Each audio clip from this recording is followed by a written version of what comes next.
Hello everyone, myself Indrajit Pandey before you once again in the third part of class 10th history, the rise of nationalism in Europe. I have already uploaded the first and second part and hope that you all have seen that. Now in the third part, what interesting is going to come? In the third part, you will understand the making of the nationalism among the people. It was not an easy task to create a feeling of oneness among the people. You know the reason? I will tell you in this video. Just have a look, don't go anywhere. See here. The making of nationalism in Europe, as I told you, it was not an easy task. Reason? See here. If you look at the map of mid 18th century Europe, you will find that there were no nation states. There were no nation states. Right? No. Not even a single state was nation state. What is the meaning of nation states? Nation state means people they share a common language, common identity, common culture, oneness, commonness. It was not present. It was not present, and that's why there was no nation state as we know them today. What we know today as Germany, Italy, and Switzerland, they were divided into kingdoms. And in different languages, different ethnic groups were present. They had their different languages, different food habits. How it was? Let's see. What we know today as Germany, Italy, and Switzerland were divided into kingdoms, duchies, and cantons, whose rulers had their autonomous territories. And the rulers, these rulers, they had their autonomous territories where they rule without any obstacle. Whatever they will say, that is the rule. Got it? Eastern and Central Europe were under autocratic monarchies, within the territories of which lived diverse people. And in that territory, people of diverse regions, religions, they had their different culture, traditions, all were living together. In that territory, people of diverse nature, character, languages, ethnic groups, they were living. They had their different languages. And even the king was also having, or the monarchy was also having different language and culture. See, they did not see themselves as sharing a collective identity or a common culture, because if they will show that they belong, they are having that common identity, common culture, common language, it means they will become nation state. But it was not like that. They did not share any common identity or common culture. Often they even spoke different languages and belonged to different ethnic groups. They belong to different ethnic groups, different tribal groups in their sense. Now let's see the example. The Habsburg Empire that ruled over Austria and Hungary. Habsburg Empire that ruled over Austria and Hungary. Right? For example, was a patchwork of many different regions and peoples. Different regions and peoples of different thinking, language, culture. They were living in that. It included, now what type of people were included in that? It included the Alpine regions, the Tyrol, Austria, and Sudetenland, as well as Bohemia, where the aristocracy was predominantly German speaking. See, all these people, they had their different languages, and the aristocracy, you know, aristocracy was a German speaking. The monarch was German speaking. It also included the Italian speaking provinces of Lombardy and Venetia. In Hungary, half of the people they spoke Magyar, while the other half spoke the variety of dialects. Right? In Galicia, the aristocracy spoke Polish. Beside these three dominant groups, There also lived within the boundaries of the empire a mass of subject peasants people, Bohemians and Slovaks to the north, Slovenes in the Carniola, Croats to the south, and Romans to the east in Transylvania. Such differences did not easily promote a sense of national or political unity. See, when there are different ethnic groups, different culture, different customs, different languages, different thinking, the king is speaking different languages, he is having different culture, how the feeling of oneness will come? Will it come? No. And was it an easy task to create the feeling of nationalism among the people? No, it's not possible. Right? Okay. The only tie binding these diverse groups that they were under one emperor. यही एक बात थी. This was the only thing that they were under one emperor.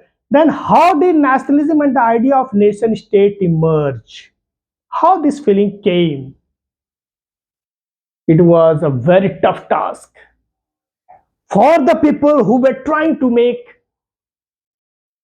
the country a nation state, a democratic country. It was not an easy task.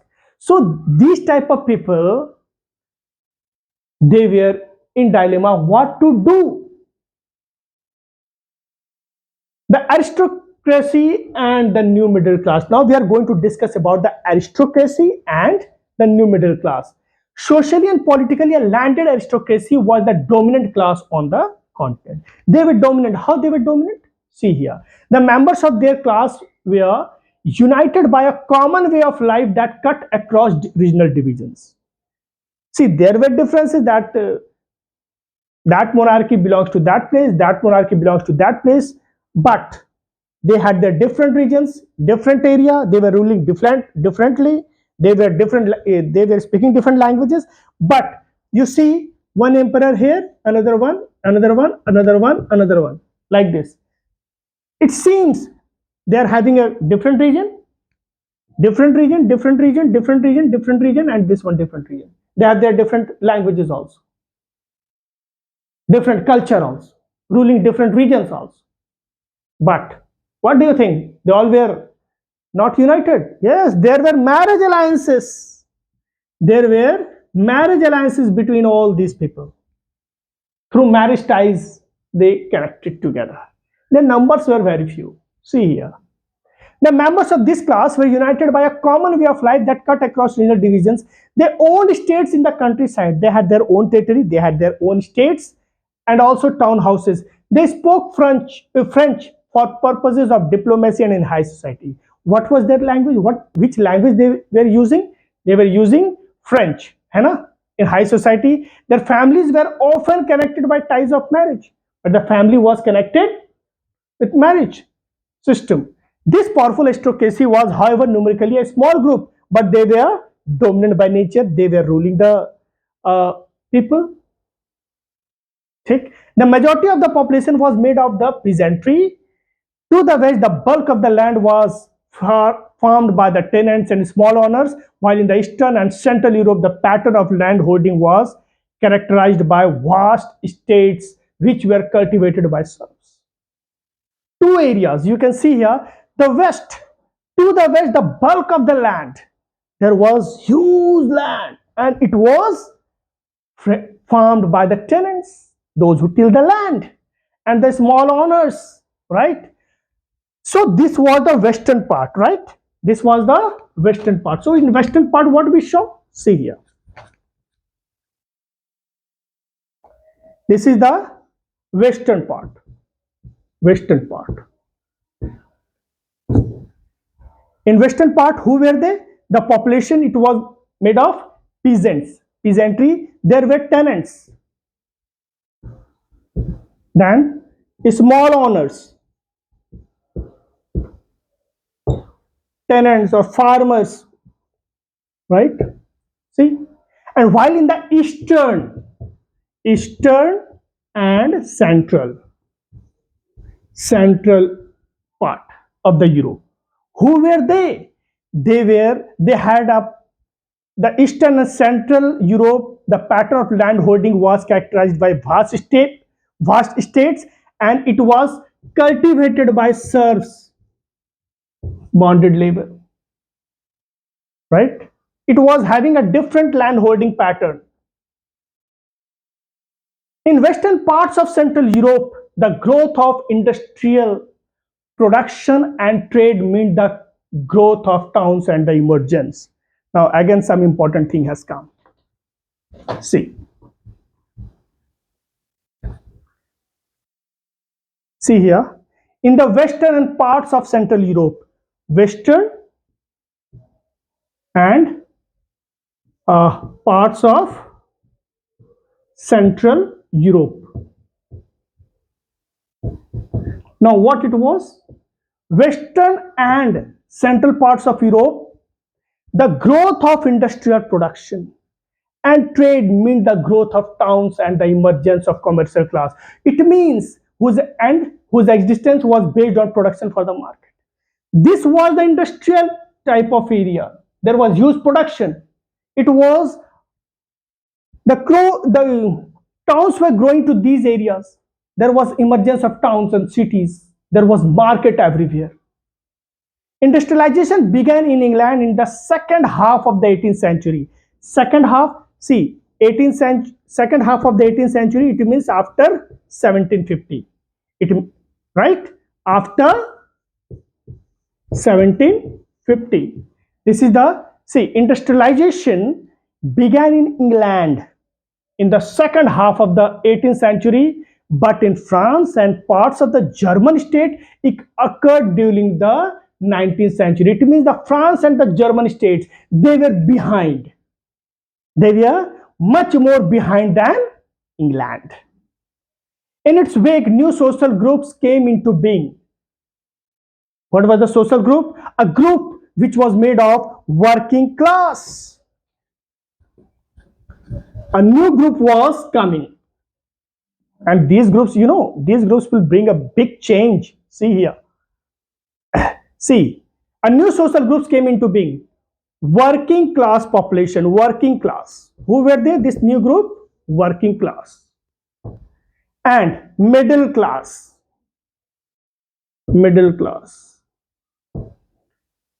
Made up of industrialists. Now, who were these middle class? These were the industrialists, businessmen, professionals. And in Central and Eastern Europe, these groups were smaller in number. Till 19th century, it was among the educated, liberal middle classes that the idea of national unity following the abolition of aristocratic privileges gained popularity.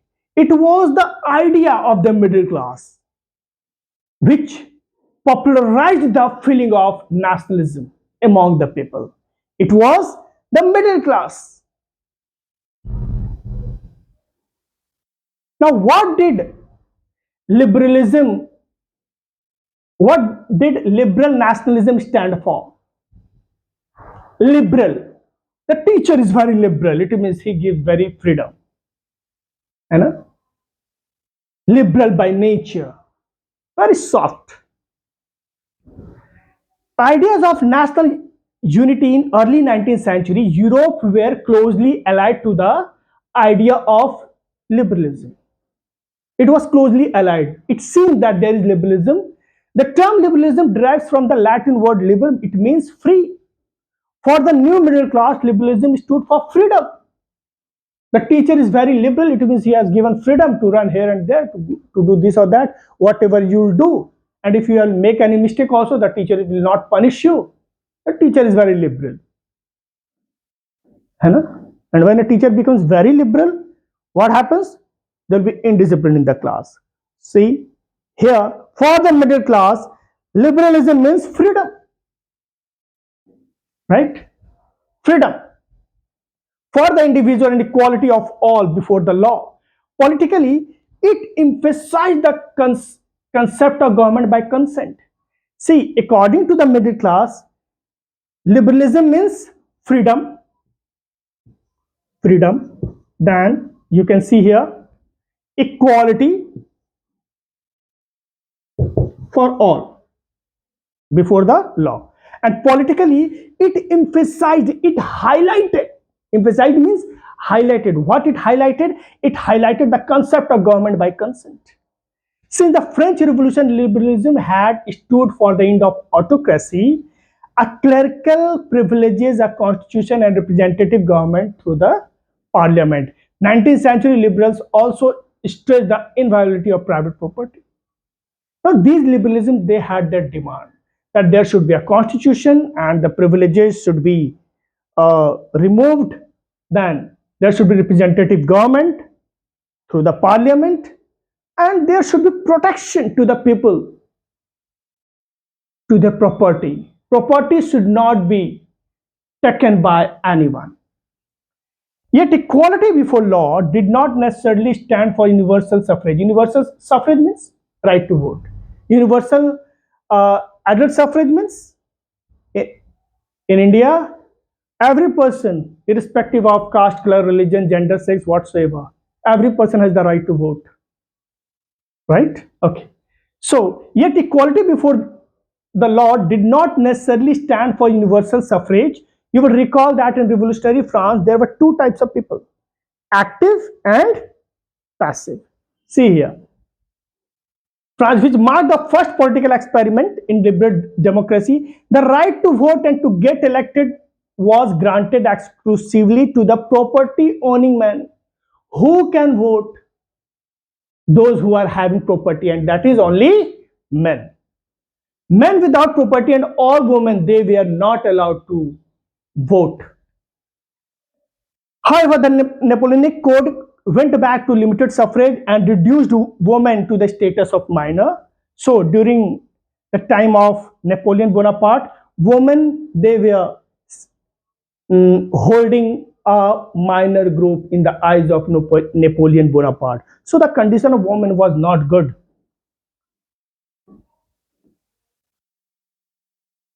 However, the Napoleonic Code went back to limited suffrage and reduced women to the status of minor, subject to the authority of father and husbands. Throughout the 19th and early 20th century, women and non-property men, they were not allowed to vote, right? But they were demanding equal political rights. Did they get? Did they get? Let's see here. In the economic sphere, liberalism stood for the freedom of markets and the abolition of state-imposed restrictions on the movement of goods and capitals. See, there were emerging middle class and liberalism they were looking for. It means freedom for the markets, freedom for the transportation, goods, trade and commerce can go in a smoother way. All these things. This was the demand of the liberal groups or the middle class. During the 19th century, this was a strong demand of the emerging middle class. Let us take the example. The German speaking regions in the first half of the 19th century, Napoleon's administrative measures had created one of the countless small principalities, a confederation of 39 states. And these 39 states, all these 39 states, they had their different weights and measures, different currency. And if a good has to go to some other place, it has to pass through 30, see, 11 custom barriers, and each custom barrier he will have to pay 5% tax, and it was totally dependent on the weight of the goods, right? Suppose a merchant traveling in 1833 from Hamburg to Nuremberg to sell his goods, he will have to pass through 11 custom barriers, and each custom barrier, how much he is going to pay? 5%, and that is also dependent on the weight of the goods. See the condition. As each region has its own weights and measurement system, right? Okay. The measure of cloth, for example, was the ale. LA, which in each region stood for a different length. An LA of textile material bought in Frankfurt. See, in Frankfurt, the measurement was different. What it was? 54.7 centimeter. Then in Mainz, 55.1 centimeter. In Nuremberg, 65.6 centimeter. The cloth is same, measure is different. Got it? And Freiburg, 53.5 centimeter. So, such conditions were viewed as obstacles to economic exchange. कि भाई ऐसे कैसे चलेगा, how it will work. Different, all these 39 state, they are having their different measure weight and measurement system. Yes. Such conditions were viewed as obstacles to economic change and the growth by the new commercial classes, who argued for the creation of unified economic territory and allowing the unhindered movement of goods. Goods can move freely, people can move from here and there, merchants and traders, they can do the things, right? In 1834, a custom union, note down, a custom union or Zollverein was formed at the initiative of Prussia. And what it did? It decreased all those taxes and make it into two. See here. The union abolished tariff barriers and reduced the number of currencies from over 30 to 2. 30 से 2 कर दिया, right? Okay. The creation of a network of railways further stimulated mobility, harnessing economic interest to national unification. A wave of economic nationalism strengthened the wider nationalist sentiments growing at the time. So, what we saw? There was mobility. People were harnessing economic interest for national unification. So slowly, they were trying to make some good changes. These middle class, they were looking for freedom, equality, political rights. There should be easy trading. All these taxes should be removed. One or two should be there. All this currency, as the Zollverein did, they decreased the number of currency from 30 to 2. There should not be any weights, different weights and measurements. All these things were carried out. And let's see, in the next part, in the next video, we will see a new conservatism, after 1815. After 1815, what happened? A new class, conservatives, right? They were conservatives. They emerged. A new conservatism after 1815. They came up with new idea. They had their own thoughts. And there are so many things to be discussed. So hope you all have enjoyed this video. Please go through the chapter only for 15 minutes till where I have taught in this video and try to see the full video. So if you have liked my video, please subscribe also so that whenever I will upload the next video, it will come to you.